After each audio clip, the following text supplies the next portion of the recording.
I'm tired of hearing the same regurgitated tips on how to grow a YouTube channel or how to get your first 1,000 or 10,000 subscribers.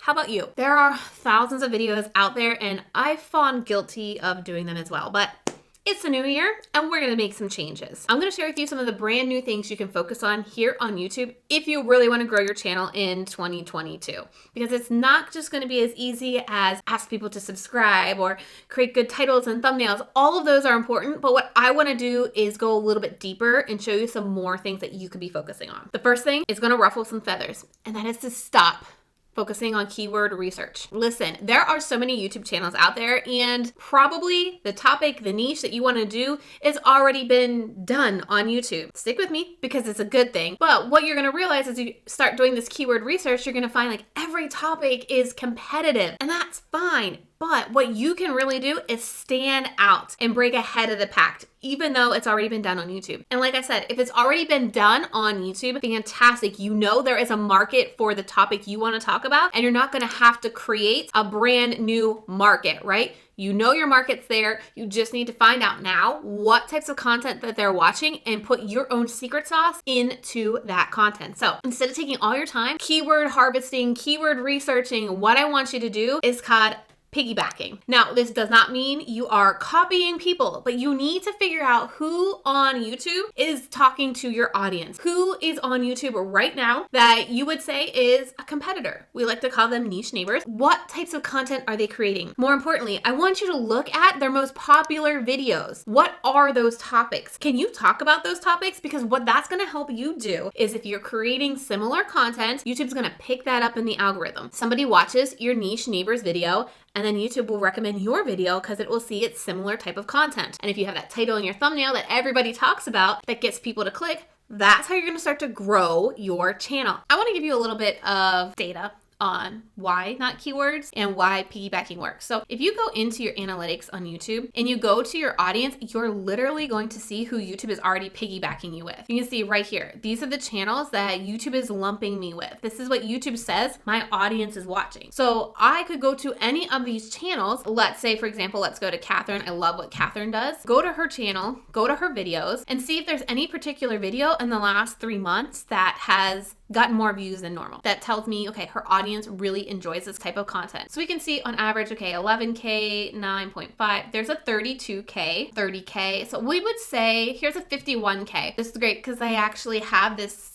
as an idea that I want to do as well. What to do after starting a YouTube channel. Her audience really enjoyed that. And so that would tell me, okay, if I wanted to piggyback with Catherine and have my content show up to her audience, like if somebody subscribed to her channel, watches her content, when they log into their YouTube and they go to their homepage, I want to be on the homepage. Or let's say if they click on this particular video or any of Catherine's video, I want to show up here and suggest it as well. So how could I put my own spin on this particular video so that YouTube can lump me with her, maybe show me up and suggest it right after her? You can also dive in here. The comment section is gold and see what are people asking? What are some things that I could double down on based on the audience? Because if this is the audience that I think is watching my channel, I want to make sure I'm answering their questions as well. So just diving into the comment section and seeing what people are saying, what they like about the content, what they don't like, and then construct your content around that market research. Another great metric that YouTube has given us, I don't know if it's on all channels because sometimes they roll this out slowly, is videos that grow your audience. So my channel, if you watched a video from a few weeks ago, is currently dying. We're trying to turn that around. Is not doing a good job of growing my audience. So if I go in here to see more, I can see my top performing videos, how to make a YouTube video from scratch, got 180 new viewers. From that, 96 viewers returned. So that's telling me, okay,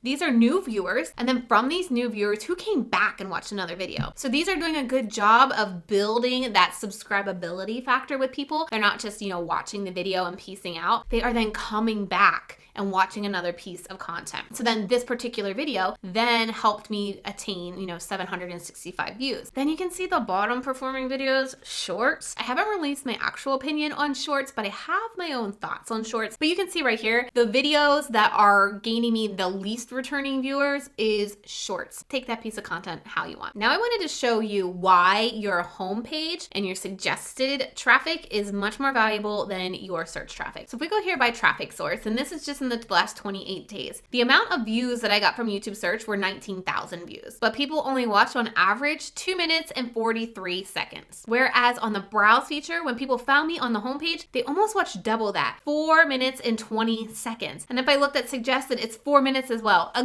good minute more than people who find me on YouTube search. So when people find me on browse and suggested, they're going to be more likely to watch me longer. They may actually want to subscribe to me because, again, they've watched me longer. They are liking my style of teaching. They're liking my content. And so this is really why it's important to focus in on browse and suggested. The other metric that this is showing me is my click-through impression rate is doing good for YouTube search, but when it comes to browse and suggested, it's below a 3%. So what I would recommend doing is really diving into your video metrics and seeing which titles and thumbnails are getting a higher browse feature click-through rate and a higher suggested click-through rate. If you want to continue getting traffic from browse and suggested, you really want to make sure you're amplifying that click-through rate. The next thing that nobody is really talking about is episodic content. Yes, people are talking about creating playlists and getting people to watch multiple videos at once, but if you're here on YouTube as a business owner or as to make money in a business, not just on AdSense, you need to make sure you're getting people over to your business, right? You need to make sure that people are booking those discovery calls with you, that they're buying your digital products or your course. So how can you make episodic content that will really explode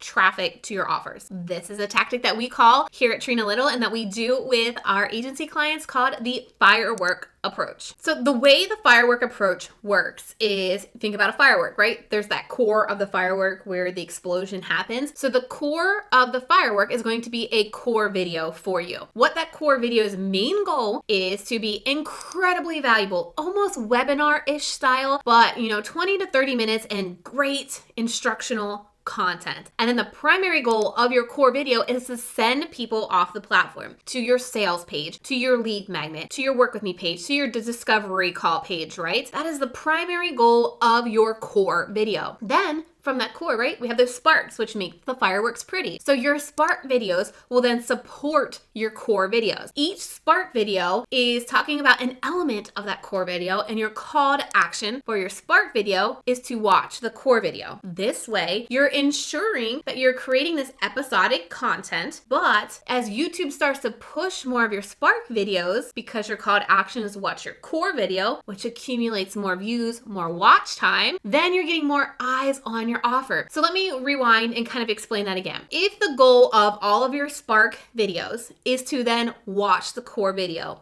YouTube's algorithm is like, this, and this video gets people to watch to the end and then gets them to watch a 30-minute video. Let's push this, and this video to more people. Not only does this get you in front of more people, not only does this potentially get you more subscribers on YouTube, but it gets more eyeballs on your offer, hopefully making you more money in your business. This way, not only are you satisfying YouTube gods, but you're also satisfying your business as well. You're really using YouTube as this maximum lead generator, revenue generator, right? So that's really something that nobody else is talking about, is that firework approach. And you can do this as many times as you want. Right now, we're in the middle of a firework approach here on my channel. On Monday, I dropped my core video. And so the next couple of videos are all gonna be these spark videos that talk about different types of content that lead to the core video that pulls everything together, almost like a capstone or a masterclass, but not really a masterclass, right? The third thing that not a lot of people talk about, and I've struggled with this one, is, are you subscribable, right? We hear people say, yes, you should tell people to subscribe to your channel. No, don't tell people to subscribe to your channel. But how do you really get people to subscribe to your channel? Here's the issue that I have suffered with for the past couple of years. I've really doubled down on searchable content that shows up in search, ranking my videos. And what that has done for my channel, because I'm so concerned personally about making sure everything's perfect and professional, that I haven't created a subscribable channel. People come to my videos, they get the content that they want, and they don't have a purpose to subscribe. They get it, they peace out. So when you're looking at your channel, if you aren't growing subscribers, look at the types of content that you are creating. One way to infuse some subscribability is to tell some better stories or share a little bit more about you. One way that I've done this is vlogged a little bit and have shared not just a random vlog, but a vlog that makes sense for you all to watch, like what it's like for me to batch record my videos. And I share little pieces about, taking my kids to school and how I manage time with the kids, or I vlog, how I plan my week, right? You're literally seeing how I do these different things. It allows you to connect with me. That's what's going to make me subscribable. The core videos that I'm creating or the Spark videos that I'm creating, the majority of those are like discoverable videos. They're meant to go out into the world and bring new people to my channel. But if you don't have these community style videos in your YouTube strategy, what's the purpose for people to subscribe to you? How are you creating a channel that people want to come back and see what you're doing, be invested in your journey, be invested in you as a human? Because as much as we don't want to be titled influencers, if you are a personal brand, if you are building a brand where you are selling digital courses or you are selling one-on-one services, you are a personal brand and you've got to get people to connect with you. How are you going to tell if you're subscribable or not? You're going to come into your analytics and you want to go to your audience here. And what you want to do is look at new viewers or versus returning viewers. So do you have a consistent amount of returning viewers coming back? Because that's going to help you build that core audience. But do you have a consistent amount of new viewers coming to your channel? Remember, those videos that are growing my audience are right here. I need to do a better job of getting new viewers. And you can also see down here, 76% of the watch time that I'm getting are from non-subscribers. So people are coming, watching my content and piecing out. So again, I'm not being a very good subscribable channel. I need to find ways to get, first of all, my core audience watching every single video. So getting this subscribe number up, but also getting more people wanting to subscribe and having a reason, get them bought in to really following me as a channel. So if people aren't subscribing to your channel, really think about, am I giving them a reason to want to subscribe? Not just the content, right? Y'all can get how to grow a YouTube channel from anybody here on YouTube, but really think about, why do you subscribe to the channels that you do subscribe to? And then figure out how you could then incorporate that into your content and your channel. Which kind of leads into the next thing that you can do is to start diversifying your content. Where we talked a little bit about that discoverable versus community style content. It's not just the value-packed content, but it's also the letting your guard down and letting people get to know you a little bit, especially if you're trying to sell you on the back end. What I have kind of fallen victim to is just creating YouTube content, like how to grow YouTube, how to grow a YouTube channel, because it always performed well on my channel. But what that didn't allow me to do is kind of broaden my bubble a little bit. Okay, so I'm thinking about the entrepreneur, the business owner who is trying to grow their business. They're struggling with getting their email list to grow. They're struggling with selling their digital products, and they may not even want to do YouTube, or they may not realize that YouTube is an option. How can I get in front of them? How can I blow my bubble up just a little bit more to reach them? And so experimenting with new types of content, which is something we're doing here this month, where I'm talking a little bit more about social media strategy and content planning, because while you may be here for YouTube, you probably also want to know how to use social media to help your YouTube channel. But if you're also a business owner, you also want to make sure that you're maximizing your YouTube content and using it on social media, and that you have a plan over on social media and you're not just throwing content up to throw it up, but there's this whole purpose behind it, right? And so what I would recommend doing if you're wanting to grow your YouTube channel and you're kind of in this rut is start to experiment with different topics that you think your audience might enjoy, right? Always keep in mind your audience. Don't just create it because you want to create it. That's important too, but you need to go and find this Venn diagram of, what your audience wants versus what you want to talk about, crisscross them, right? Like that middle, in that middle right there. And what are those topics? And see if that can help you expand to a new audience. And if you are being a subscribable channel, it'll help you get more subscribers, that will help you get more views, and kind of snowball that effect. One of the things that we aren't truly honest with ourselves is how good our content is. So another thing that you can do if you really want to grow on YouTube in 2022 is give yourself an honest content analysis. Go into your analytics, look at your audience retention graph, and really study them. Are you having a massive drop off in your hook? Why? What can you do to make it better? Are you seeing like this steady decline in audience retention throughout your videos? What can you do to keep people engaged? Do you need to add more editing? Do you need to take away music in the background? Do you need to add B-roll? Do you need to add more text? Like, these are the things you need to be looking at and being really honest with your content to see how you can make it better. Because if you can't get people to watch your videos, YouTube's never going to push it to more people. One other thing you may want to look at when it comes to your content analysis as well is taking a look at the title and thumbnail of that video. What did you promise people, and did you really deliver in that video? Because people are clicking on that title and thumbnail and they want to make sure they're getting what you told them they were going to get. And so I would recommend, again, we're talking about things to do other than keyword research that's really going to help you grow your channel. Take some of that time that you would spend keyword researching and really audit your audience retention graphs. Look at how you can create better content. And maybe you just try a different style of video that you want to see if it does well. Look at that audience retention graph on that particular video and see which pieces maybe did better, and then start to piecemeal the pieces of